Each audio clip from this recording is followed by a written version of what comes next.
بسم الله الرحمن الرحيم والمرسلات عرفا فالعاصفات عصفا والناشرات نشرا فالفارقات فرقا فالملقيات ذكرا عذرا أو نذرا إنما توعدون لواقع فإذا النجوم طمست وإذا السماء فرجت وإذا الجبال نسفت وإذا الرسل أقتت لأي يوم أجلت ليوم الفصل وما أدراك ما يوم الفصل ويل يومئذ للمكذبين ألم نهلك الأولين ثم نتبعهم الآخرين كذلك نفعل بالمجرمين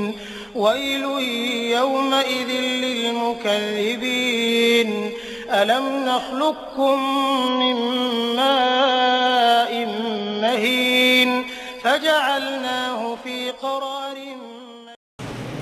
السلام عليكم ورحمة الله وبركاته. إن الحمد لله نحمده ونستعينه ونستغفره ونعوذ بالله من شرور أنفسنا وسيئات أعمالنا من يهده الله فلا مضل له ومن يضلل فلا هادي له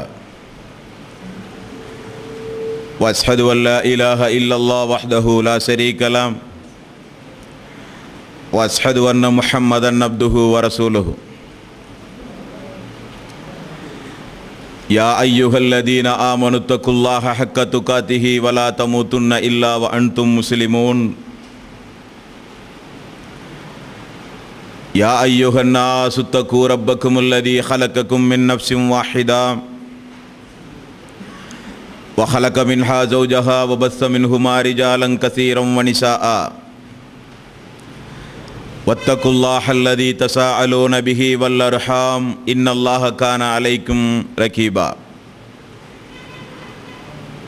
يا أيها الذين آمنوا اتقوا الله وقولوا قولا سديدا يصلح لكم أعمالكم ويغفر لكم ذنوبكم ومن يطع الله ورسوله فقد فاز فوزا عظيما فإن خير الحديث كتاب الله خير الهدي هدي محمد صلى الله عليه وسلم وشر الأمور محدثاتها وكل محدثة بدعة وكل بدعة ضلالة وكل ضلالة في النار. வார்த்தைகளில் சிறந்தது அல்லாஹ்வுடைய வார்த்தை என்றும் வழிகாட்டுதலில் சிறந்தது நபிகள் நாயகம் ஸல்லல்லாஹு அலைஹி வஸல்லம் அவர்களுடைய வழிகாட்டுதல் என்றும் காரியங்களில் மிக மிக கெட்டது மார்க்கத்தில் புதுமையை உண்டாக்குவது, ஒவ்வொரு புதுமையான காரியங்களும் வழிகேடுகள் அனைத்தும் உங்களை நரகில் கொண்டு போய் சேர்க்கும் என்று ரசூல் ஸல்லல்லாஹு அலைஹி வஸல்லம் அவர்கள் தங்களுடைய ஒவ்வொரு உரையிலும் இந்த மனித சமூகத்திற்கு நினைவுபடுத்தியதை இந்த நல்ல சந்தர்ப்பத்தில் நானும் உங்களுக்கு நினைவுபடுத்த கடமைப்பட்டிருக்கிறேன். என் அன்பார்ந்த சகோதரர்களே, நபிகள் நாயகம் ஸல்லல்லாஹு அலைஹி வஸல்லம் அவர்கள் மனிதகுலத்தின் வழிகாட்டியாக இருக்கிறார் என்ற ஒரு தலைப்பின் கீழே இந்த ரமலானுடைய மாதத்தில் ஒரு சில விவரங்களை தெரிந்து கொள்வதற்காக வேண்டி இந்த நிகழ்ச்சியை அன்பிற்குரிய சகோதரர்கள் ஏற்பாடு செய்திருக்கிறார்கள். இந்த நிகழ்ச்சியின் கடந்த 2 தினங்களாக ரசூல் ஸல்லல்லாஹு அலைஹி வஸல்லம் அவர்கள் வருவதற்கு முன்னால் அந்த மக்காவிலும் மக்காவை சுற்றி இருக்கின்ற பகுதிகளிலும் மக்கள் எந்த அடிப்படையில் தங்களுடைய வாழ்வை கழித்து கொண்டிருந்தார்கள், அவர்களுடைய அறியாமையான பழக்க வழக்கங்கள், அவர்களுடைய தீய பண்புகள், அவர்களுடைய வணக்க வழிபாடுகள், இவைகளை எல்லாம் சென்ற 2 தினங்களிலே நாம் பார்த்தோம். இன்றைய தினம் நபிகள் நாயகம் ஸல்லல்லாஹு அலைஹி வஸல்லம் அவர்கள் எந்த வம்சாவளியில் பிறந்தார்கள், அவரை குறித்துள்ள முன் அறிவிப்புகள் எவை என்பதை இன்றைய தினம் நாம் பார்க்கவிருக்கிறோம். நபிகள் நாயகம் ஸல்லல்லாஹு அலைஹி வஸல்லம் அவர்களுடைய வம்சவழியை நீங்கள் அறிந்து கொள்வதாக இருந்தால்,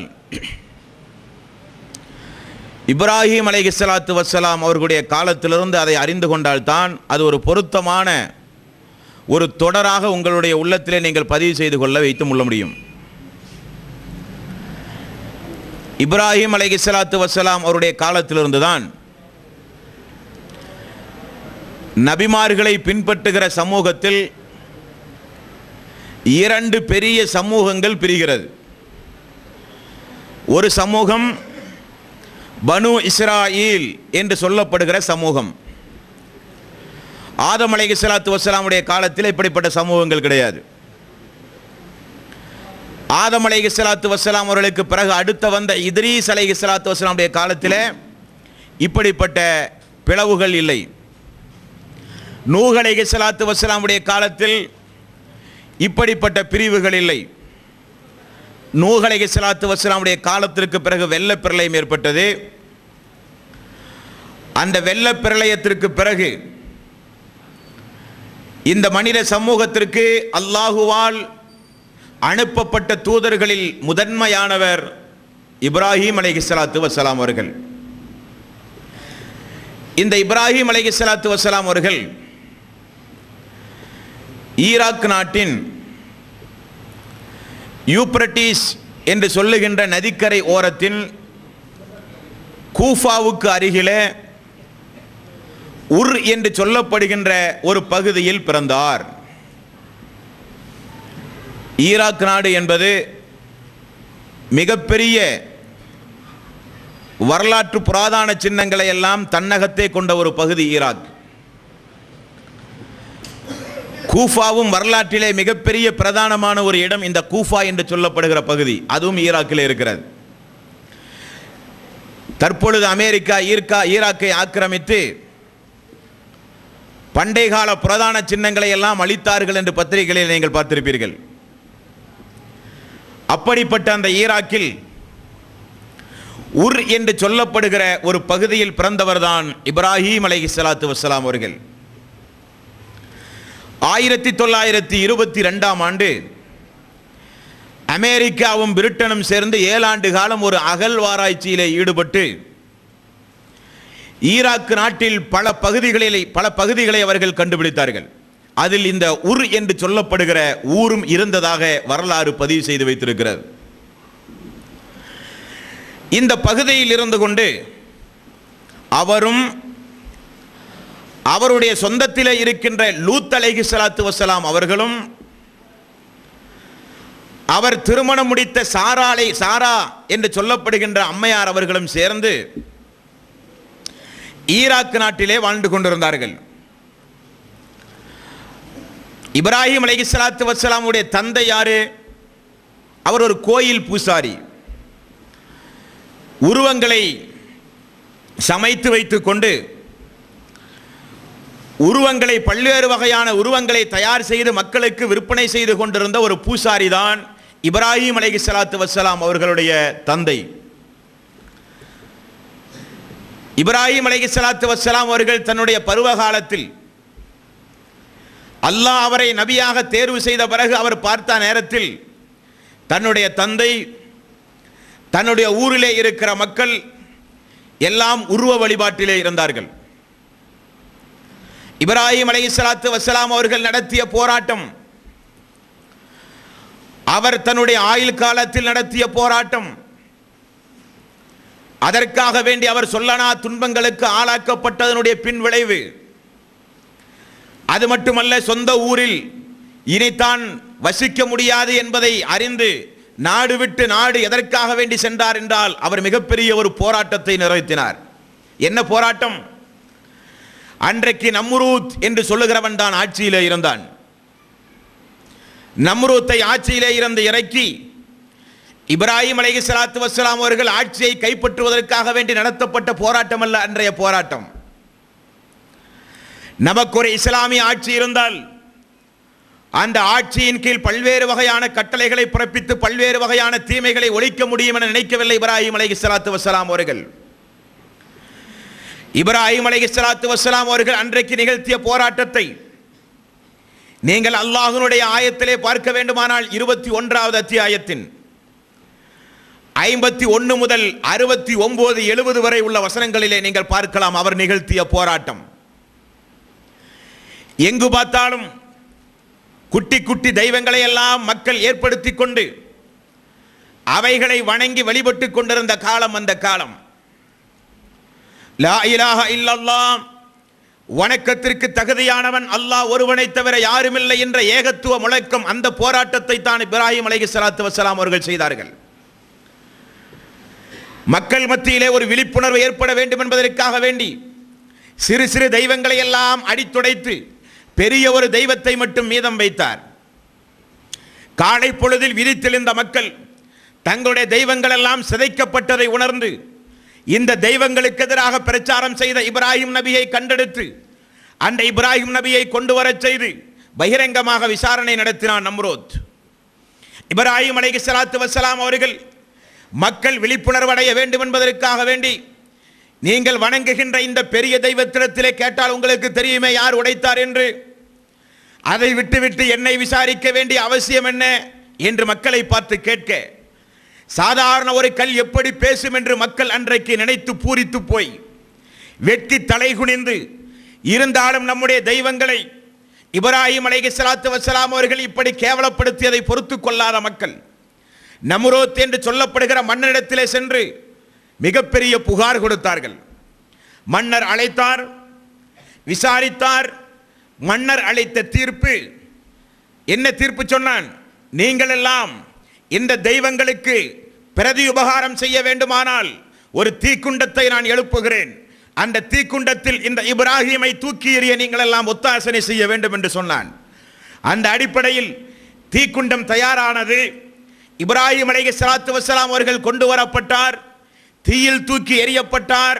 அல்லாஹ் தன்னுடைய வல்லமையின் காரணமாக அந்த தீக்குண்டத்தை பூஞ்சோலையாக மாற்றினான் என்கிற விவரம் எல்லாம் திருக்குரானின் 21வது அத்தியாயத்தின் 51 முதல் உள்ள 69 வரை உள்ள வசனங்களிலே நீங்கள் பார்க்கலாம். அந்த மன்னன் சொன்னான், காலு ஹர்ரிஃபுஹு வன்சுரு ஆலிஹத்தக்கும் இன் குன்தும் ஃபாயிலீன், தெய்வங்களுக்கு நீங்கள் பிரதி உபகாரம் செய்வதாக இருந்தால் தீக்குண்டத்தில் இந்த இப்ராஹிமை எரித்து நாசப்படுத்த நீங்கள் உதவி செய்ய வேண்டும் என்று சொன்னான். குல்னா யா நூரு கூனி பர்தன் வசலாமன் அலா இப்ராஹிம், அல்லாஹ் நெருப்புக்கு கட்டளையிட்டான், அந்த நெருப்பு குண்டம் பூஞ்சோலையாக மாறியது என்று அல்லாஹ் ரப்பல் ஆலமீன் சொல்கிறான். இப்படி நடத்திய போராட்டத்திற்கு பிறகு சொந்த ஊரில் கடுமையான எதிர்ப்புகளை சம்பாதித்த இப்ராஹிம் அலைஹிஸ்ஸலாத்து வஸ்ஸலாம் அவர்கள் லூத் அலைஹிஸ்ஸலாத்து வஸ்ஸலாம் அவர்களை அழைத்து தனது மனைவி சாரா அவர்களையும் அழைத்து சாம் நாட்டுக்கு குடிபெயர்ந்தார்கள். சாம் நாட்டிலே இருக்கிற பாலஸ்தீனத்திற்கு குடிபெயர்ந்தார்கள். அவரும் இப்ராஹிம் அலைஹிஸ்ஸலாத்து வஸ்ஸலாம் அவர்களும் அந்த ஈராக் நாட்டிலிருந்து கொடுமைகள் பல தாண்டவமாடிய பிறகு அவர்கள் ஹிஜ்ரத் செய்ததை அல்லாஹ்வே அவனுடைய அருள்மறையாம் திருமறை குர்ஆனில் 21வது அத்தியாயத்தின் 71வது வசனத்தில் அல்லாஹ் சொல்லும் பொழுது, வனஜைனாஹு வலூத்தன் இலல் அர்லில்லதி பாரக்னா ஃபீஹா லில் ஆலமீன், இப்ராஹிம் அலைஹிஸ்ஸலாத்து வஸ்ஸலாம் அவர்களுக்கும் லூத் அலைஹிஸ்ஸலாத்து வஸ்ஸலாம் அவர்களுக்கும் பாக்கியம் நிறைந்த ஒரு பூமியில் குடி அமர்த்தினோம் என்று அல்லாஹ் ரப்பல் ஆலமீன் சொல்கிறான். பைத்துல் முகத்தஸ், பாலஸ்தீனத்தில் இருக்கிற பைத்துல் முகத்தஸிற்கு அருகிலே குடியமர்த்தினான் அல்லாஹ் ரப்பல் ஆலமீன். அவர்களை கொஞ்சம் கொஞ்சமாக பின்பற்ற ஆரம்பித்தார்கள் ஒரு சாரார். அவர்கள்தான் யூதர்கள் என்று பிறகு வரலாற்றிலே அறியப்பட்டவர்கள். அதுவரை இந்த மனித சமூகத்தில் யூதர்கள் இல்லை. இப்ராஹிம் அலைஹிஸ்ஸலாத்து வஸ்ஸலாம் அவர்கள் பாலஸ்தீன் சென்று அங்கும் கடுமையான அடிப்படையில் பிரச்சாரம் செய்ய தொடங்கினார்கள். அருகிலே இருக்கிற ஜோர்டான் ஒரு நாள் முளைக்க பயணம் மேற்கொண்டு ஜோர்டான் சென்று லூத் அலைஹிஸ்ஸலாத்து வஸ்ஸலாம் அவர்கள் அங்கே இருக்கிற மக்களுக்கு பிரச்சாரம் செய்தார்கள். அந்த ஜோர்டானிலே இருக்கிற மக்கள் எப்படிப்பட்ட தீய பண்புடையவர்களாக இருந்தார்கள்? அவர்கள் பெண்களை விட்டுவிட்டு ஆண்களிடத்திலே ஓரினச் சேர்க்கையிலே ஈடுபட்டு கொண்டிருந்த ஒரு சமூகம். அந்த சமூகத்திற்கு லூத் அலைஹிஸ்ஸலாத்து வஸ்ஸலாம் அவர்கள் பிரச்சாரம் செய்து கொண்டிருக்க, பாலஸ்தீனத்தில் இப்ராஹிம் அலைஹிஸ்ஸலாத்து வஸ்ஸலாம் அவர்கள் பிரச்சாரம் செய்து கொண்டிருந்தார். ஒரே காலகட்டத்தில் 2 நபிமார்கள். சாரா அவர்களை அழைத்துக் கொண்டு பாலஸ்தீனத்திற்கு அருகிலே இருக்கிற ஒரு பகுதிக்கு இஸ்லாமிய பிரச்சாரம் மேற்கொள்ள போகும் பொழுது, அங்கே இருக்கிற அரசன் சாரா அவர்களுடைய அழகை பார்த்து அனுபவிக்க முயற்சி செய்தான். அம்மா அவர்கள் அல்லாஹுவை அழைத்து பிரார்த்தனை செய்து, அல்லாஹுவை நீ பயந்து கொள் என்று சொன்ன உடனே அவனுடைய உள்ளத்தில் ஏதோ ஒரு தடுமாற்றம் ஏற்பட்டது. அவர்களுடைய நன்னடத்தையை பார்த்து, அவர்கள் அல்லாஹுவை அஞ்சுகின்ற அந்த நல்ல பண்புகளை பார்த்து, அல்லாஹ்வுடைய சாபம் எங்கே நமக்கு கிடைக்குமோ என பயந்து சாரா அவர்களை விட்டது மட்டுமல்ல, தன்னிடமிருந்த ஒரு அடிமை ஹாஜரா அவர்களை சாரா அவர்களுக்கு பணிப்பெண்ணாக கொடுத்து நல்ல நிலையிலே அனுப்பி வைத்தான் அந்த அரசன். ஹாஜரா அவர்களோடு சாரா அவர்கள் வந்தார்கள். தனது கணவர் இப்ராஹிம் அலைஹிஸ்ஸலாத்து வஸ்ஸலாம் அவர்களுக்கு அதுவரை சாரா அவர்களின் மூலம் எந்த குழந்தையும் இல்லை. அடிமையாக கிடைத்த ஹாஜராவை சாரா அம்மையார் அவர்களே இப்ராஹிம் அலைஹிஸ்ஸலாத்து வஸ்ஸலாம் அவர்களுக்கு திருமணம் முடித்து கொடுத்தார்கள். பிறகு மீண்டும் பாலஸ்தீனத்திற்கு வந்தார்கள் இப்ராஹிம் அலைஹிஸ்ஸலாத்து வஸ்ஸலாம் அவர்கள். ஹாஜரா அம்மையாருக்கு இஸ்மாயில் அலைஹிஸ்ஸலாத்து வஸ்ஸலாம் அவர்களை அல்லாஹ் பிறக்கச் செய்கிறான். இங்கிருந்து தான் சரித்திரம் ஆரம்பமாகிறது. சரித்திரம் எங்கிருந்து ஆரம்பமாகிறது? ஹாஜரா அம்மா அவர்களுக்கு இஸ்மாயில் அலைஹிஸ்ஸலாத்து வஸ்ஸலாம் அவர்களை அல்லாஹ் கொடுத்தான்.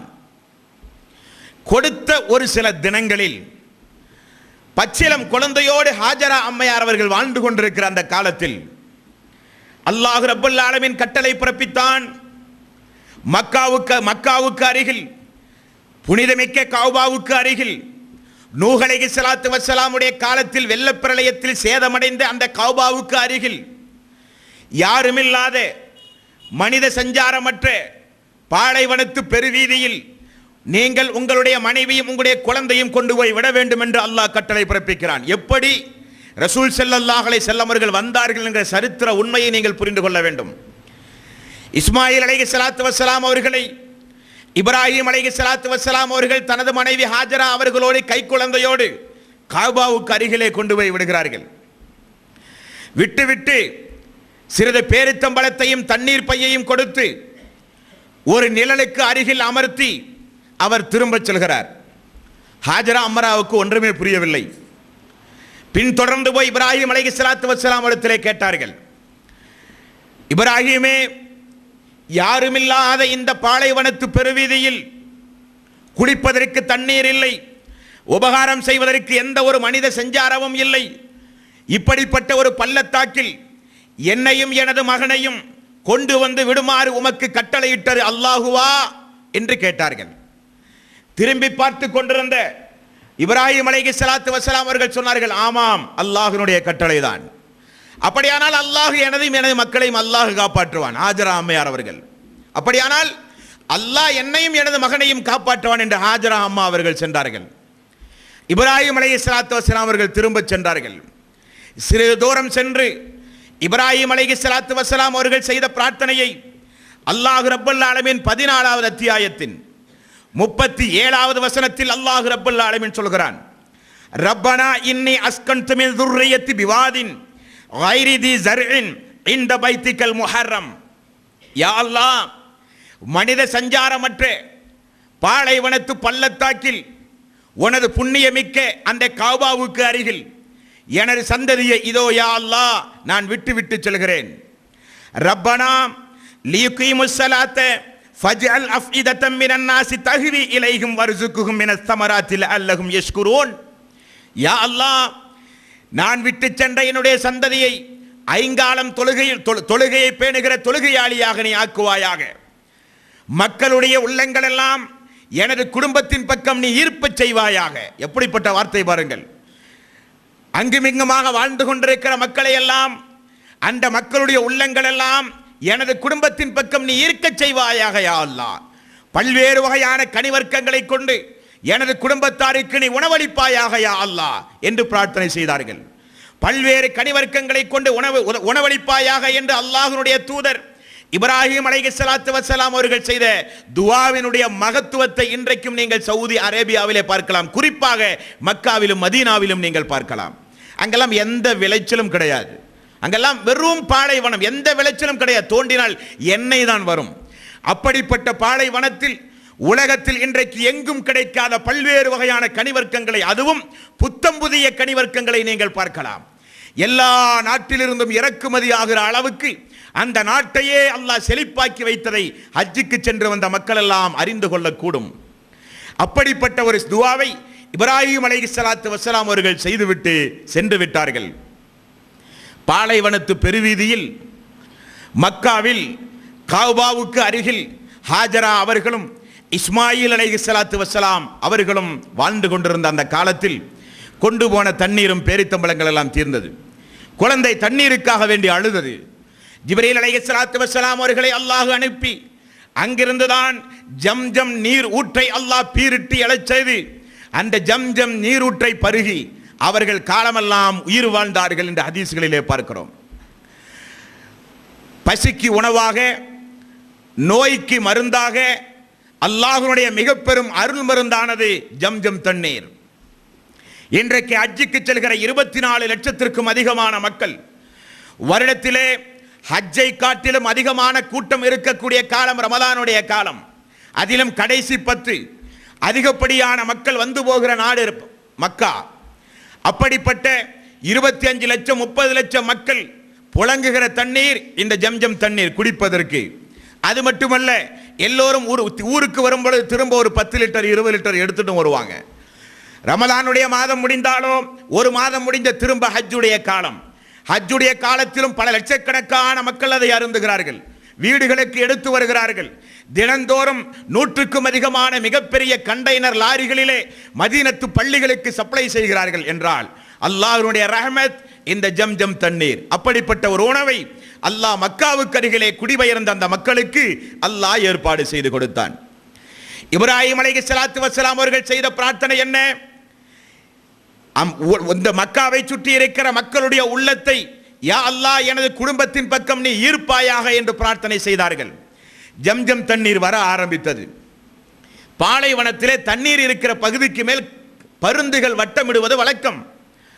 நாடோடிகளாக திரிந்து கொண்டிருந்த ஜுருஹூம் கோத்திரத்தை சார்ந்தவர்கள் பருந்தை பார்த்து ஏதோ அங்கே தண்ணீர் இருப்பதாக உணர்ந்து நாடோடிகளாக திரிந்து கொண்டிருந்த மக்கள் எல்லாம் மெல்ல மெல்ல அந்த ஜம்ஜம் கிணறை சுற்றி ஜம்ஜம் நீரூற்றை சுற்றி குடிபெயர ஆரம்பித்தார்கள். ஹாஜரா அம்மா அவர்கள் சொன்னார்கள், இந்த தண்ணீர் எனக்கும் எனது குடும்பத்திற்கும் உரியது. எனது அனுமதி இல்லாமல் யாரும் எடுத்துச் செல்ல நான் அனுமதிக்க மாட்டேன் என்ற ஒப்பந்தத்தின் அடிப்படையில் ஜுருஹூம் கோத்திரத்தார்கள் மெல்ல மெல்ல குடிபெயர்ந்து சிறுக சிறுக கோத்திரமாகி ஊராகி மிகப்பெரிய ஒரு சாம்ராஜ்யமாக பிறந்தொரு காலத்திலே அது உருவானது. அந்த ஜுருஹூம் கோத்திரத்தார்களிடத்திலே தான் இஸ்மாயில் அலைஹிஸ்ஸலாத்து வஸ்ஸலாம் அவர்கள் வளர ஆரம்பித்தார். அருமையான அரபி மொழிகளை எல்லாம் கற்றார். பிறகு ஜுருஹூம் கோத்திரத்திலே இருக்கிற ஒரு பெண்ணை மணமுடித்தார்கள். மணமுடித்த காலத்தில் ஹாஜரா அம்மையார் அவர்கள் மரணித்து போனார்கள். இந்த இடத்திலே ஒரு விஷயத்தை நீங்கள் புரிந்து கொள்ள வேண்டும். ஹாஜரா அம்மையார் அவர்கள் யாரு? சாரா அவர்களுக்கு அரசன் அடிமையாக கொடுத்த ஒரு பெண். இப்ராஹிம் அலைஹிஸ்ஸலாத்து வஸ்ஸலாம் அவருடைய சுதந்திரமான பெண் சாரா அவர்களுக்கு அடிமையாக கிடைத்த ஹாஜரா அவர்களுக்கு பிறந்தவர் தான் இஸ்மாயில் அலைஹிஸ்ஸலாத்து வஸ்ஸலாம் அவர்கள். அவர் வாழுகிற ஊரு மக்கா. மக்காவை சுற்றி ஜுருஹூம் கோத்திரத்தார்கள் குடிபெயர்ந்தார்கள். இப்படி ஒரு காலகட்டம். இஸ்மாயில் அலைஹிஸ்ஸலாத்து வஸ்ஸலாம் அவர்கள் பிறந்து 10-15 ஆண்டுகள் பொறுத்து மீண்டும் சாரா அவர்களுக்கு பிறக்கிற குழந்தை இஸ்ஹாக் அலைஹிஸ்ஸலாத்து வஸ்ஸலாம் அவர்கள். அப்ப இப்ராஹிம் நபிக்கு 2 மக்கள், ஒன்று இஸ்ஹாக், இன்னொன்று இஸ்மாயில். இஸ்மாயில் நபி மக்காவிலே வாழ்ந்து கொண்டிருக்கிறார். இஸ்ஹாக் இப்ராஹிம் அலைஹிஸ்ஸலாத்து வஸ்ஸலாம் அவர்களோடு வாழ்ந்து கொண்டிருக்கிறார். இஸ்ஹாக்கினுடைய மகன் யாரு? அவர்தான் யாக்கூப் அலைஹிஸ்ஸலாத்து வஸ்ஸலாம் அவர்கள். யாக்கூப் நபிக்கு அல்லாஹ் அவனுடைய அருள்மறையாம் திருமறை குர்ஆனில் இன்னொரு பெயரை சொல்லி இருக்கிறான், இஸ்ராயீல். இஸ்ராயீல் என்றால் அல்லாஹ்வின் அடிமை. அப்ப ஈசா அலைஹிஸ்ஸலாத்து வஸ்ஸலாம் அவர்கள் வரை திருக்குர்ஆனிலே பல இடங்களில் நீங்கள் பார்க்கலாம், ஈசா நபி மக்களை அழைப்பார் பனு இஸ்ராயீல் மக்களே என்று, மூசா நபி மக்களை அழைப்பார் பனு இஸ்ராயீல் மக்களே என்று, அல்லாஹ் அழைப்பான் பனு இஸ்ராயீல் மக்களே உங்களுக்கு நான் செய்த அருள் கொடையை நீங்கள் நினைத்து பார்க்க வேண்டாமா என்று. இவர்கள் எல்லாம் யாரு? யாக்கூபினுடைய மக்கள். பனு இஸ்ராயீல் என்றால் யாக்கூபின் சந்ததியிலே இருந்த மக்கள் என்று அர்த்தம். இப்ப இஸ்ஹாக் அலைஹிஸ்ஸலாத்து வஸ்ஸலாம் அவர்களுடைய மகன் யாக்கூப் அலைஹிஸ்ஸலாத்து வஸ்ஸலாம் அவர்கள் நபி. யாக்கூப் நபிக்கு 12 மக்கள், அதிலும் யூசுப் அலைஹிஸ்ஸலாத்து வஸ்ஸலாம் அவர்கள் ஒரு நபி. இந்த யூசுப் நபிக்கு பிறகுதான் சுலைமான் நபி, தாவூது நபி, யஹ்யா நபி, ஜக்கரியா நபி, அய்யூப் நபி, சுலைமான் நபி, எல்லா நபிமார்களும் ஈசா அலைஹிஸ்ஸலாத்து வஸ்ஸலாம் அவர்கள் வரை எல்லா நபிமார்களும் எங்கே வந்தார்கள்? பனு இஸ்ராயீல் சமூகத்திற்கு தான் அனுப்பப்பட்டார்கள். இது ஒரு சேனல் தனி. ரெண்டை நீங்க தனித்தனியா புரிந்து கொள்ளணும். அப்ப இஸ்ஹாக் அலைஹிஸ்ஸலாத்து வஸ்ஸலாமுடைய பரம்பரையிலிருந்து ஈசா அலைஹிஸ்ஸலாத்து வஸ்ஸலாம் அவர்கள் வரை சாரா அம்மையா அவர்களுக்கு பிறந்த இஸ்ஹாக், இஸ்ஹாக்குடைய மகன் யாக்கூப், யாக்கூபுடைய மகன் யூசுப், யூசுப் அலைஹிஸ்ஸலாத்து வஸ்ஸலாமுடைய மக்கள் தான், அவர்களுக்கு பிறகு வந்தவர்கள் தான் பல நபிமார்கள் எல்லாம் இஸ்ராயீல் சமூகத்திற்கு, பனு இஸ்ராயீல் சமூகத்திற்கு அனுப்பப்பட்டவர்கள். அவர்கள் எல்லாம் ஈசா அலைஹிஸ்ஸலாத்து வஸ்ஸலாம் அவர்கள் வரை அந்த சமூகத்தில் தான் அனுப்பப்பட்டார்கள். இந்த சமூகத்தில் தான் யூதர்கள் இருந்தார்கள். இந்த சமூகத்திற்கு தான் அல்லாஹ் மூசா அலைஹிஸ்ஸலாத்து வஸ்ஸலாம் அவர்களுக்கு என்ன தௌராத் என்று சொல்லப்படுகின்ற கிரந்தத்தையும், தாவூத் அலைஹிஸ்ஸலாத்து வஸ்ஸலாம் அவர்களுக்கு ஜபூர் என்று சொல்லப்படுகின்ற கிரந்தத்தையும், ஈசா அலைஹிஸ்ஸலாத்து வஸ்ஸலாம் அவர்களுக்கு இன்ஜீல் என்று சொல்லப்படுகின்ற கிரந்தத்தையும் அல்லாஹ் ரப்புல் ஆலமீன் வழங்கினான். அப்ப வேதம் வழங்கப்பட்டது, நபிமார்கள் ஒன்றன் பின் ஒன்றாக வந்தது எல்லாம் பனு இஸ்ராயீல் சமூகத்தில் தான் வந்தார்கள். இது மிக முக்கியமா நீங்க மனசுல வச்சுக்கணும். இந்த பக்கம் மக்காவை சுற்றி இருக்கிற ஜுர்ஹும் கோத்திரத்திலே இஸ்மாயில் அலைஹிஸ்ஸலாத்து வஸ்ஸலாம் அவர்கள் வாழ்ந்து கொண்டிருக்கிறார்கள். அவருக்கு 12 மக்கள் பிறக்கிறார்கள். அந்த சரித்திரம் பிறகு நான் உங்களுக்கு நினைவுபடுத்துவேன். இந்த 2 வரியும் முதல்ல மனசுல வச்சுக்கொள்ளணும். இப்ப இப்ராஹிம் அலைஹிஸ்ஸலாத்து வஸ்ஸலாம் அவர்கள் தனது கைப்பிள்ளையை மக்காவிலே கொண்டு வந்து விட்டாரே, அவர் திரும்ப மக்காவுக்கு எத்தனை முறை வந்திருக்கிறார் என்று ஹதீஸ்களை பார்த்தால் 4 முறை அவர் திரும்ப பாலஸ்தீனத்திலிருந்து தனது மனைவி மக்களை பார்ப்பதற்காக வேண்டி மக்காவுக்கு வந்திருக்கிறார் என்று அல்லாஹ்வுடைய ஆயத்தை கொண்டும் ஹதீஸை கொண்டும் நம்மால் புரிந்து கொள்ள முடிகிறது.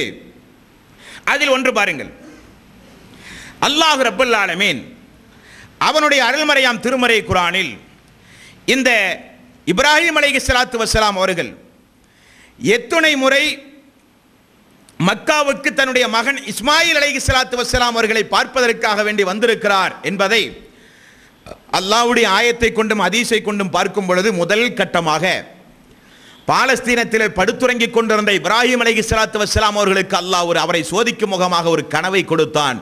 உனது மகனை அறுத்து பலியிடு என்று. எந்த மகனை? இஸ்மாயில் அலைஹிஸ்ஸலாத்து வஸ்ஸலாம் அவர்களை அறுத்து பலியிடுமாறு அல்லாஹ் கட்டளையிட்ட உடனே அவர் புறப்பட்டு செல்கிறார் மக்காவுக்கு. அறுத்து பலியிடுமாறு அல்லாஹ் கட்டளை பிறப்பித்த அந்த ஆயத் திருக்குர்ஆனில் 37வது அத்தியாயத்தின் 103 முதல் 107 வரை உள்ள வசனங்களிலே நீங்கள் பார்க்கலாம். அந்த ஆயத்தில் இப்ராஹிம் அலைஹிஸ்ஸலாத்து வஸ்ஸலாம் அவர்கள் அல்லாஹ்வுடைய கட்டளையை ஏற்று பல நாட்களுக்கு பிறகு தனது மகனை பார்ப்பதற்காக வேண்டி வருகிறார். வந்து தான் பார்த்த கனவை தனது மகனிடத்திலே சொல்கிறார். என் அருமை மகனே, அல்லாஹ் ரப்பல் ஆலமீன் என்னுடைய கனவில் உம்மை அறுத்து அல்லாஹ்வுக்காக வேண்டி பலியிடுமாறு எனக்கு கட்டளை பிறப்பித்திருக்கிறான் என்று சொல்லப்பட்டது. இஸ்மாயில் அலைஹிஸ்ஸலாத்து வஸ்ஸலாம் அவர்கள் தனது தந்தை அல்லாஹ்வுடைய தூதர் என்பதை புரிந்து கனவில் தோன்றியது அல்லாஹ்வுடைய கட்டளை தான். அல்லாஹ்வுடைய கட்டளையை தன்னுடைய தந்தை நிறைவேற்ற வேண்டும் என்பதற்காக வேண்டி இஸ்மாயில் அலைஹிஸ்ஸலாத்து வஸ்ஸலாம் அவர்கள் தந்தை இடத்திலே சொல்கிறார், காலயா அபத்தி ஃபஅல் மா துஅமர் சதஜிதுனி இன்ஷா அல்லாஹு மினஸ் சாபிரீன். உங்களுடைய கனவை நீங்கள் நிறைவேற்றுங்கள், என்னை நீங்கள் ஒரு பொறுமையாளியான ஒரு மனிதனாகத்தான் என்னை நீங்கள் பார்ப்பீர்கள் என்று தந்தைக்கு மகன் சொல்ல, தந்தையோ மகனை முகம் குப்புற கிடத்தி ஃபலம்மா அஸ்லம வ தல்லஹு லில் ஜபீன் முகம் குப்புற கிடத்தி அல்லாஹ்வுடைய கட்டளையை நிறைவேற்றப் போகிறார் இப்ராஹிம் அலைஹிஸ்ஸலாத்து வஸ்ஸலாம் அவர்கள். அல்லாஹ் அணைத்து சொல்கிறான், வனாதைனாஹு ஐயா இப்ராஹிம், இப்ராஹிமே சிறிது நீங்கள் நில்லுங்கள், இப்ராஹிமே என்று அல்லாஹ் ரப்பல் ஆலமீன் அழைத்து, கது ஸத்தக்த ருயா, அல்லாஹ்வுடைய கட்டளையை நீங்கள் நிறைவேற்றி விட்டீர்கள் என்று அல்லாஹ் ரப்பல் ஆலமீன் சொன்னான் என்று அல்லாஹ்வுடைய ஆயத்தில் பார்க்கிறோம்.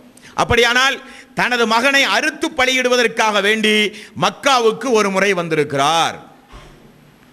திரும்ப ஒரு ஆட்டை அறுத்து பறி கொடுத்து அதைத்தான் காலமெல்லாம் அல்லாஹ் ஹஜ்ஜுக்குரிய மக்களுக்கு, குர்பான் கொடுக்கிற மக்களுக்கு அல்லாஹ் கடமையும் ஆக்கி சோதனையில் இப்ராஹிம் வெற்றி பெற்று விட்டார் என்று சொன்ன உடனே மீண்டும் அவர் சென்றார் பாலஸ்தீனத்திற்கு. திரும்ப சிறிது காலம் பொறுத்து தனது மகனுக்கு திருமணம் முடிந்தது என்ற செய்தியை கேட்டவுடனே மீண்டும் இரண்டாவது முறை வந்தார். வரும்பொழுது ஜுருகும் கோத்திரத்தை சார்ந்த ஒரு பெண்ணை திருமணம் முடித்திருக்கிறார். ஹாஜரா அம்மையார் அவர்கள் மரணித்து போயிருக்கிறார். வீட்டுக்கு வந்து மருமகளிடத்திலே விசாரிக்கிறார் குடும்பத்தை பற்றி. மருமகள் சொல்கிறார், மிகப்பெரிய வறுமை, மிகவும் கஷ்டம் என்று மருமகள் சொல்ல, இப்ராஹிம் அலைஹிஸ்ஸலாத்து வஸ்ஸலாம் அவர்கள் சொல்கிறார், எனது மகன் இஸ்மாயில் வந்தால் வீட்டின் வாசலை மாற்றி அமைக்குமாறு நீங்கள் சொல்லுங்கள் என்று சொல்கிறார். மகன் வருகிறார். இப்ராஹிம் வந்த செய்தியை மனைவி சொல்லுகிறார்.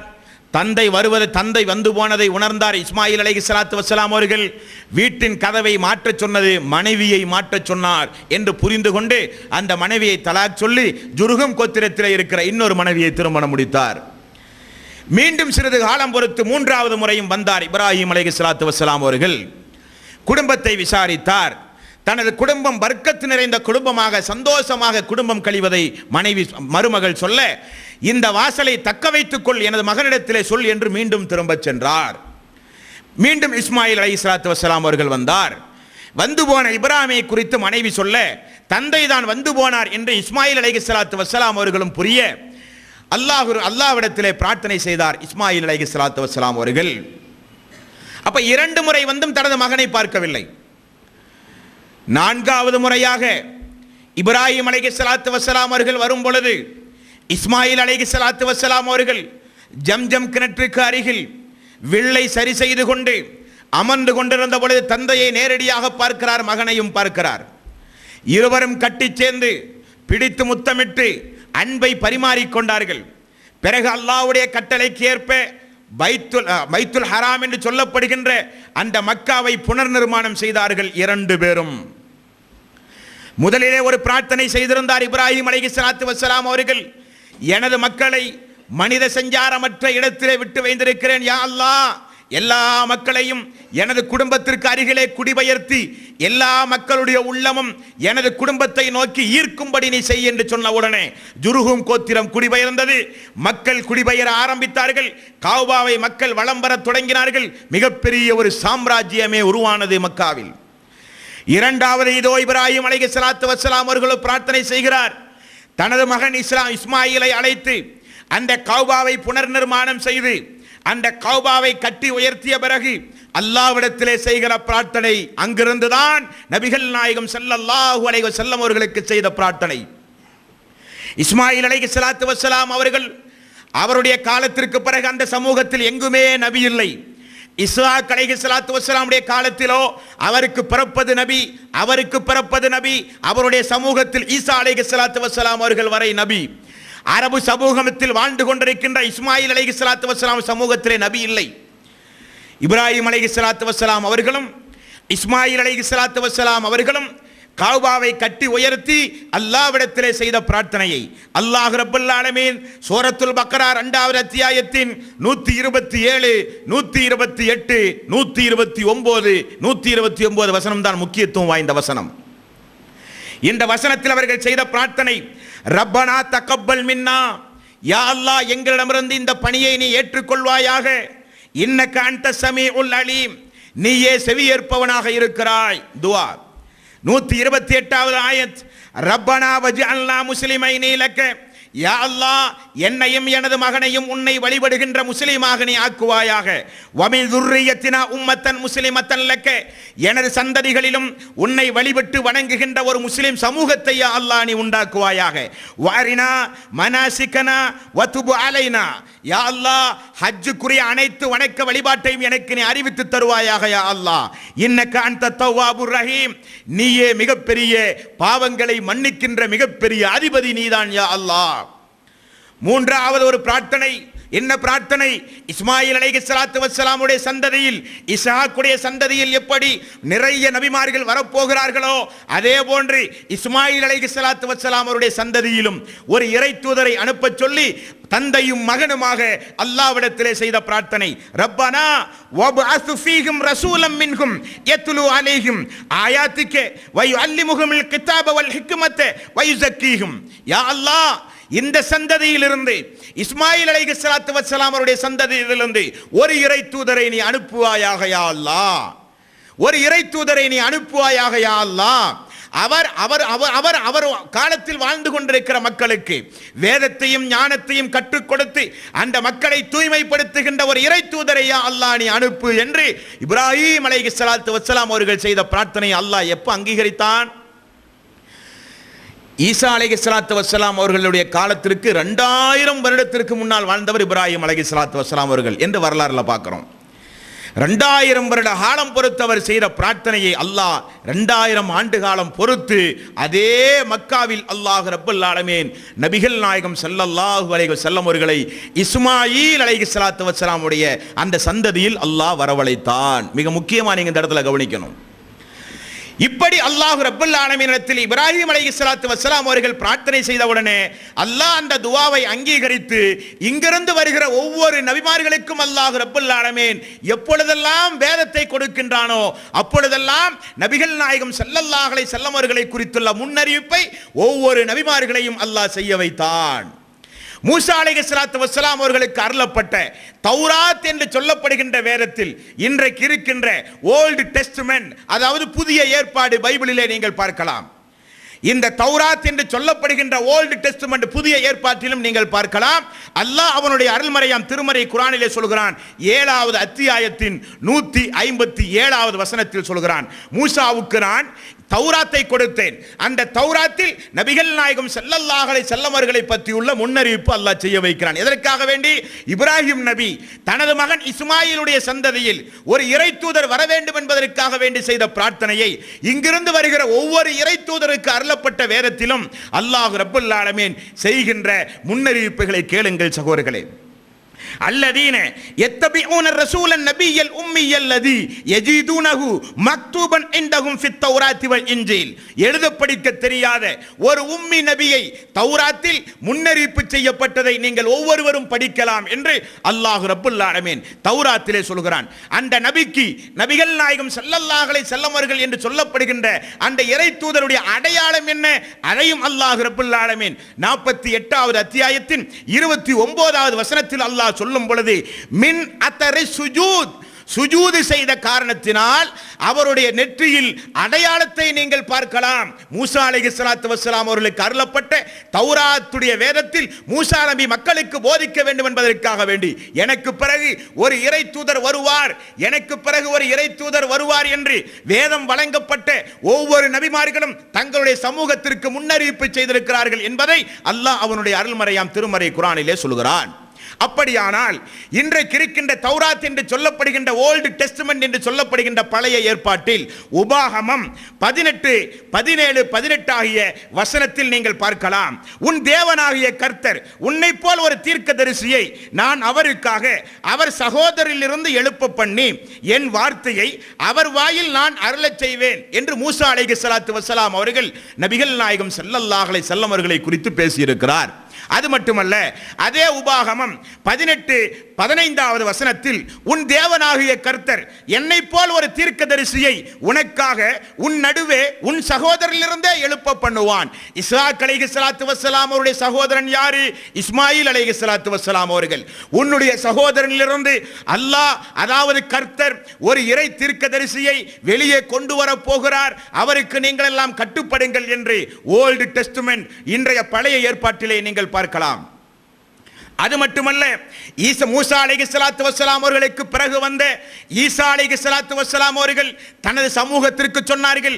61வது அத்தியாயத்தின் 6வது வசனத்திலே பார்க்கலாம். அவரும் தனது மக்களுக்கு சொன்னார், யா பனி இஸ்ராயீல் இன்னி ரசூலுல்லாஹி இலைக்கும் முஸத்திக்கல் லிமா பைன யதைய மினத் தௌராத்தி வ முபஸ்ஸிரன். தௌராத் என்று சொல்லப்படுகின்ற மூசாவுக்கு அருளப்பட்ட வேதத்தை மெய்ப்படுத்தக்கூடிய அல்லாஹ்வுடைய ரசூல் நான் என்று ஈசா அலைஹிஸ்ஸலாத்து வஸ்ஸலாம் அவர்கள் பனு இஸ்ராயீல் என்று சொல்லப்படுகிற மக்களை அழைத்து சொன்னார். பனு இஸ்ராயீல் யாரு? யாக்கூப் அலைஹிஸ்ஸலாத்து வஸ்ஸலாமுடைய சந்ததிகள். ஈசா அலைஹிஸ்ஸலாத்து வஸ்ஸலாமுடைய காலம் வரை வாழ்ந்தவர்கள் பனு இஸ்ராயீலர்கள். அவரை அழைத்து சொல்கிறார், யா பனு இஸ்ராயீல் இன்னி ரசூலுல்லாஹ், நான் நிச்சயமாக அல்லாஹ்வுடைய ரசூல், இலைக்கும் முஸத்திக்கல் லிமா பைன யதைய மினத் தௌராத்தி வ முபஸ்ஸிரன். தௌராத் வேதம், மூசாவுக்கு அருளப்பட்ட தௌராத்துடைய வேதத்தை உண்மைப்படுத்துகின்ற நற்செய்தியை உங்களுக்கு நான் கொண்டு வந்திருக்கிறேன். அது மட்டுமல்ல, பிரசூலின் யஅதி மின் பஅதி இஸ்மு அஹ்மத், அஹ்மத் என்று சொல்லப்படுகின்ற ஒரு இறை தீர்க்கதரிசி நபிகள் நாயகம் ஸல்லல்லாஹு அலைஹி வஸல்லம் அவர்களுக்கு 4 பெயர் இருந்தது. ஒன்று முஹம்மத், இன்னொன்று அஹ்மத், இன்னொன்று காசிம், இன்னொரு பெயர். அல்லாஹ்வுடைய தூதருடைய பிறப்பினுடைய அந்த ஒரு பாடத்தில் நீங்கள் இன்ஷா அல்லாஹ் அதை குறித்து உங்களுக்கு தெளிவாக சொல்லப்படும். அப்ப அஹ்மத் என்று சொல்லப்படுகின்ற ஒரு இறை தூதர் உங்களுக்கு வருவார் என்று ஈசா அலைஹிஸ்ஸலாத்து வஸ்ஸலாம் அவர்கள் தன்னுடைய சமூகத்திற்கு அறிவிப்பு செய்தார்கள். இதை ஒரு பாகத்தை நீங்க பார்த்துக் கொள்ளணும். அது மட்டுமல்ல, நபிகள் நாயகம் ஸல்லல்லாஹு அலைஹி வஸல்லம் அவர்களை குறித்து இந்த உலகத்தில் வேதங்கள் என்று எங்கெல்லாம் மனிதர்கள் பின்பற்றி இருக்கிறார்களோ அந்த வேதங்களில் எல்லாம் எல்லா ரிஷிமார்களும், எல்லா மதகுருமார்களும், எல்லா மகரிஷி வியாச முனிவராலும் எழுதப்பட்ட 18 புராணங்களில் ஒரு புராணம் பௌஷ்ய புராணம். அந்த புராணத்தில் நபிகள் நாயகம் ஸல்லல்லாஹு அலைஹி வஸல்லம் அவர்களை குறித்துள்ள முன்னறிவிப்பு, ஏதஸ்மின்னந்தர மிலேச்சே ஆச்சாரியன சமன்விதே மகாமத் இதுக்கியாத சிஷ்ய சாகா சமன்விதே நிரூப சேவ மகாதேவ மருஸ்தல நிவாசனம். இந்த ஸ்லோகம் என்ன உண்மையை சொல்கிறது என்றால், ஒரு அந்நிய நாட்டில் ஒரு ஆச்சாரியார் தன்னை முஸ்லீம் என்று பிரகடனப்படுத்திக் கொண்டு வருவார். அவருடைய பெயர் முஹம்மது என்று அன்றைய கால மக்களுக்கு தெரியும் என்று பௌஷ்ய புராணம் நபிகள் நாயகம் ஸல்லல்லாஹு அலைஹி வஸல்லம் அவர்களை குறித்து முன்னறிவிப்பு செய்கிறது. மேலும் ரசூல் ஸல்லல்லாஹு அலைஹி வஸல்லம் அவருடைய தோற்றம் எப்படி இருக்கும் என்பதை பௌஷ்ய புராணம் சொல்லுகிறது. லிங்க சேதி சிக்காஹீன சுமஸ்ருதாஜி சதாசக உச்சலாபி சர்வபசி பனுஸ்யகி ஆனமமே முசலை நைஸ் மஸ்கார். அந்த முஹம்மது என்பவர் குடிமி வைத்திருப்பார், தாடி வைத்திருப்பார், பாலைவனத்தில் குதிரையில் வருவார், அவர் கத்னா செய்திருப்பார். அவர் தன்னை முஸ்லீம் என்று மக்கள் மத்தியிலே இனங்காண்பித்து முஸ்லீமாக நீங்கள் வாழுங்கள் என்று மக்களுக்கு அழைப்பு கொடுப்பார் என்று பௌஷ்ய புராணத்திலே பார்க்க முடிகிறது. அப்படியானால் அன்பிற்குரிய சகோதரர்களே, இந்த உலகத்தில் மதங்களும் பிரிவினைகளும், மதத்தின் பெயரால் பிரிவினையின் பெயரால் இந்த உலகத்தில் மனிதர்கள் துண்டாக பிளந்து போவதற்கு யார் காரணம்? மக்கள் தான் காரணம். அல்லாஹ்வை பொறுத்தவரையில் கானன் நாசு உம்மத்தன் வாஹிதா, அல்லாஹ்வால் படைக்கப்பட்ட மனித சமூகம் ஒரே சமூகம் தான். அது அல்லாஹ்வால் படைக்கப்பட்ட சமூகம். பிறகு எப்படி மதங்கள் உருவானது? பிறகு எப்படி மார்க்கங்கள் உருவானது? பிறகு எப்படி இது என்னுடைய மதம், இது என்னுடைய மார்க்கம் என்று பிறகு எப்படி மக்கள் மத்தியில் பிரிவினை உண்டானது என்றால் அதையும் நீங்கள் தெரிந்து கொள்ள வேண்டும்.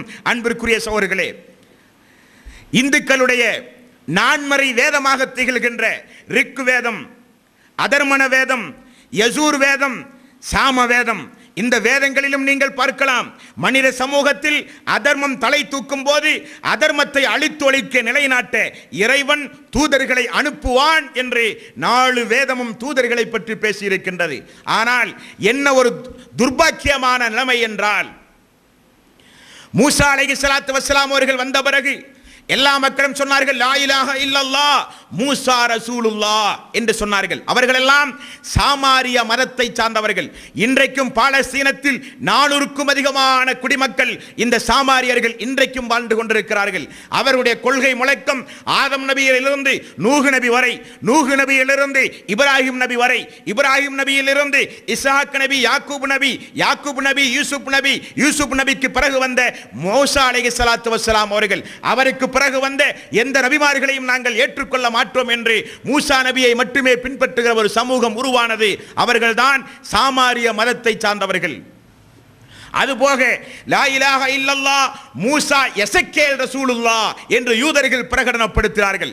நாங்கள் மூசாவை மட்டும் பின்பற்ற மாட்டோம், மூசாவுக்கு பிறகு வந்த எசக்கேல் என்று சொல்லப்படுகிற ஒரு இறை தீர்க்கதரிசியும் நாங்கள் பின்பற்றுவோம், அதற்கு பிறகு வந்த எந்த தூதரையும் நாங்கள் பின்பற்ற மாட்டோம் என்று யூதர்கள் ஒரு பிரிவினர் புறப்பட்டார்கள். அதற்கு பிறகு வந்தார்கள் கிறிஸ்தவர்கள், லா இலாஹா இல்லல்லாஹ் ஈசா ரசூலுல்லாஹ், நாங்கள் ஈசா நபியை பின்பற்றுவோம், மூசாவை ஏற்றுக்கொள்வோம், தாவூதை ஏற்றுக்கொள்வோம், ஈசாவை ஏற்றுக்கொள்வோம், முஹம்மதை நாங்கள் ஏற்றுக்கொள்ள மாட்டோம் என்று பிரகடனம் செய்தார்கள். ஆனால் நபிகள் நாயகம் ஸல்லல்லாஹு அலைஹி வஸல்லம் அவர்கள் வந்தார்கள், லா இலாஹா இல்லல்லாஹ் முஹம்மதர் ரசூலுல்லாஹ், வணக்கத்திற்கு தகுதியானவன் அல்லாஹ் ஒருவனை தவிர யாரும் இல்லை, முஹம்மது நபி அல்லாஹ்வுடைய தூதர் என்பது மட்டுமல்ல, முன்னால் சென்று போன எல்லா நபிமார்களுடைய சரித்திரங்களையும் அல்லாஹ் திருக்குர்ஆனிலே சொல்லி, மூசா அல்லாஹ்வுடைய தூதர், ஈசா அல்லாஹ்வுடைய தூதர், யூதர்களுக்கென்று குறிப்பிட்ட மார்க்கம் அல்ல, ஈசாவுக்கென்று குறிப்பிட்ட மார்க்கம் அல்ல, கிறிஸ்தவர்களுக்கென்று குறிப்பிட்ட மதமோ மார்க்கமோ அல்ல, எல்லாம் இஸ்லாம், எல்லாம் இஸ்லாம் என்று நபிகள் நாயகம் ஸல்லல்லாஹு அலைஹி வஸல்லம் அவர்கள் போதித்தார்கள் என்கிற உண்மையை நீங்கள் புரிந்து கொள்ள வேண்டும். அப்படியானால் அன்பிற்குரிய சகோதரர்களே, இப்படி ஒவ்வொரு நபியும் மூசா அலைஹிஸ்ஸலாத்து வஸ்ஸலாம் அவர்கள், தாவூத் அலைஹிஸ்ஸலாத்து வஸ்ஸலாம் அவர்கள், ஈசா அலைஹிஸ்ஸலாத்து வஸ்ஸலாம் அவர்கள், ஒவ்வொரு நபியும் எனக்கு பிறகு ஒரு தூதர் வரப்போகிறார் என்று முன்னறிவிப்பு செய்தவுடனே யூதர்களிலே இருக்கிற ஒரு சில நியாயவான்கள், அல்லாஹுவை பயந்த யூதர்கள், முஸ்லீமாக வாழ்ந்து மரணிக்க வேண்டும் என்று சொன்ன யூதர்கள், ஒரு சாரார் என்ன செய்தார்கள் தெரியுமா? இஸ்மாயில் நபி மக்காவிலே வாழ்வதை புரிந்து கொண்ட அந்த யூதர்கள் மதீனாவிலே வந்து குடிபெயர்ந்தார்கள். இதற்காக வேண்டி இன்றைக்கல்ல என்றைக்காவது ஒரு நாள் அந்த முஹம்மது வருவார், அந்த முஹம்மதை நாம் பின்பற்ற வேண்டும் என்பதற்காக வேண்டி வந்து குடிபெயர்ந்தவர்கள் தான் மதீனாவிலே யூதர்கள் குடிபெயர்ந்ததனுடைய பின்னணி சரித்திரம். அதை தெரிந்து வச்சுக்கணும். யூதர்களுக்கும் மதீனாவுக்கு எந்த சம்பந்தமும் கிடையாது, யூதர்களுக்கும் மதீனாவுக்கும் எந்த சம்பந்தமும் கிடையாது. யூதர்கள் வாழ வேண்டிய ஊர் பாலஸ்தீன், அதற்கு அடுத்திலே இருக்கிற சாம் நாடு, அதற்கு அருகிலே இருக்கிற ஈராக், அதற்கு அருகிலே இருக்கிற ஜோர்டான், இதுதான் யூதர்கள் வாழ வேண்டிய பகுதி. அவர்கள் மதீனாவுக்கு வருவதற்கு என்ன காரணம் என்றால், கிதாபுகளிலே சொல்லப்பட்ட, வேதங்களிலே சொல்லப்பட்ட முன்னறிவிப்புகளை பார்த்து, இனி ஒரு தூதர் வரப்போகிறார், அவர்தான் இறுதி நபி, அவரை நாம் பின்பற்றி வாழ்ந்தால் தான் மறுமையிலே சொர்க்கம் போக முடியும் என்பதற்காக வேண்டி யூதர்களில் ஒரு சாரார் மதீனாவிலே வந்து குடிபெயர்ந்தார்கள். இப்ப இஸ்மாயில் அலைஹிஸ்ஸலாத்து வஸ்ஸலாம் அவர்கள் மக்காவிலே வாழ்ந்தாரே, இப்படி அல்லாஹ் ஒவ்வொரு சமூகத்திற்கும் அருளப்பட்ட வேதங்களில் நபிகள் நாயகம் ஸல்லல்லாஹு அலைஹி வஸல்லம் அவர்களை குறித்து முன்னறிவிப்பு செய்தான். இப்ப இஸ்மாயில் அலைஹிஸ்ஸலாத்து வஸ்ஸலாம் வாழ்ந்துட்டு இருக்கிறார், அவருக்கு அல்லாஹ் ரப்பல் ஆலமீன் 12 மக்களை கொடுத்தான். இந்த 12 மக்களில் 2 மக்கள் பிரபல்யமானவர்கள், ஒன்று நாபித் என்று சொல்லப்படுகிற மகன், இன்னொன்று கைத்தார் என்று சொல்லப்படுகிற மகன். மீதமுள்ள 10 மக்களும் யமன், சிரியான், ஜோர்டான், மிஸ்ர் போன்ற நாடுகளில் வியாபார நிமித்தமாக சென்ற வியாபாரிகளாக மாறி அவர்களுக்கு எந்த வரலாறும் இல்லாமல் போய்விட்டது. இந்த நாபித், கைத்தார் என்று சொல்லப்படுகின்ற இஸ்மாயில் அலைஹிஸ்ஸலாத்து வஸ்ஸலாம் 2 மக்களுக்கு மட்டும்தான் சரித்திரம் உருவாக ஆரம்பித்தது. இந்த நாபித் என்று சொல்லப்படுகிற மூத்த மகனுடைய வம்சாவளியை சார்ந்தவர்கள் தான் மதீனாவினுடைய பூர்வீக குடிமக்களாக இருக்கின்ற அவுஸ் கஸ்ரஜ் என்று சொல்லப்படுகின்ற கோத்திரத்தினுடைய அரபு பேசுகிற மக்கள். அதையும் மனசுல வச்சுங்க நீங்க, ஏன்னா 2-3 தொடர் முடிஞ்ச உடனே இதெல்லாம் நீங்க மறுபடியும் ஞாபகப்படுத்தி பார்க்கணும். அப்ப மதீனாவில் யூதர்கள் குடிபெயர்ந்ததற்கு காரணம், நபியை எதிர்பார்த்து வந்து அமர்ந்தார்கள். ரசூலுல்லாஹ் வந்ததுக்கு அப்புறம் எல்லாம் மாத்தி பேச தொடங்கிட்டாங்க. இரண்டாவது வந்த காரணம், ரசூலுல்லாஹ்வை எதிர்பார்த்து வந்தார்கள். அவுஸ் கஸ்ரஜ் என்று சொல்லப்படுகிற கோத்திரம் ரசூல் ஸல்லல்லாஹு அலைஹி வஸல்லம் அவர்கள் மக்காவிலிருந்து மதீனாவுக்கு துரத்தி அடிக்கப்படும் பொழுது வரவேற்று இஸ்லாமிய ஆட்சி நிறுவுவதற்கு காரணமான மக்கள் அவுஸ் கஸ்ரஜ் கோத்திரத்தார்கள். இவர்கள் யார் என்றால், இஸ்மாயில் அலைஹிஸ்ஸலாத்து வஸ்ஸலாமுடைய மூத்த மகன் நாபித்தினுடைய வம்சாவளியில் வந்தவர்கள் தான் அவுஸ் கஸ்ரஜ் கோத்திரத்தார்கள். அடுத்தது, இந்த கைத்தார் அவர்களுக்கு அதுனான் என்று சொல்லப்படுகிற ஒரு மகன் பிறக்கிறார். அவருக்கு மஆத் என்று சொல்லப்படுகிற இன்னொரு மகனும் பிறக்கிறார். அதுனான் என்பவர் பிறக்கிறார், அதுனானுக்கு மஆதும் பிறக்கிறார். இந்த 2 பேரும் குறைசிகள் மத்தியிலே, அதாவது மக்காவிலே வாழ்ந்து கொண்டிருந்த அரபு பேசுகிற மக்கள் மத்தியிலே மிகுந்த ஒரு செல்வாக்குடைய மக்களாக மாறினார்கள். அதற்கு அடுத்தபடியாக 2வது தலைமுறை, இந்த மஆதுக்கு 4 மக்கள். இந்த 4 மக்களிலே ரபிஆ, முலர் என்று சொல்லுகின்ற 2 மக்கள் சரித்திரம் வாய்ந்தவர்கள். அதிலும் குறிப்பாக இந்த ரபிஆ என்று சொல்லப்படுகிறவருக்குரிய சரித்திரத்தை நீங்கள் தெரிந்து கொள்ள வேண்டும். இஸ்மாயில் நபிக்கு 12 மக்கள். 12 மக்களிலே நாபிஆ, கைத்தார் என்று சொல்லப்படும் 2 மக்களுக்கு சரித்திரம் இருக்கிறது. அந்த 2 மக்களிலே கைத்தார் அவர்களுக்கு அத்னான் என்று சொல்லப்படுகிற மகன் பிறக்கிறார். அத்னானுக்கு மஆது பிறக்கிறார். மஆதுக்கு 4 மக்கள். அந்த 4 மக்களிலே ரபிஆ, முதுர் என்று சொல்லப்படுகிற 2 மக்கள். அதில் ரபிஆ என்று சொல்லப்படுகிறவருடைய சரித்திரத்தை நீங்கள் தெரிந்து கொள்ள வேண்டும். அவர் அன்ஜா என்ற கோத்திரத்தில் சார்ந்தவராக இருந்தார். அன்ஜா என்று சொல்லப்படுகிற கோத்திரத்தில் இருந்துதான் சூத் என்று சொல்லப்படுகிற பரம்பரை உருவாகிறது. இந்த சூத் பரம்பரை தான் இன்று வரை உலகம் அழிகிற வரை இன்ஷா அல்லாஹ் சவுதியை ஆளுகிற மக்களாக இருப்பார்கள். இந்த சூது பரம்பரை சவுதியை ஆளுகிற காரணத்தினால்தான், சூது மக்கள் அரபு நாட்டை ஆளுகிற காரணத்தினால்தான் சூத் சவுதியாக மாறியது என்பதை நீங்கள் மறந்துவிடக் கூடாது. அப்ப இந்த சூது பரம்பரை யாரை சார்ந்தவர்கள்? இஸ்மாயில் அலைஹிஸ்ஸலாத்து வஸ்ஸலாமுடைய பரம்பரையில் வந்தவர்கள் தான் சூத் என்று சொல்லப்படுகின்ற கோத்திரத்தை சார்ந்தவர்கள். அவர் ரபிஆனுடைய மக்களின் மூலம் வந்தவர்கள்.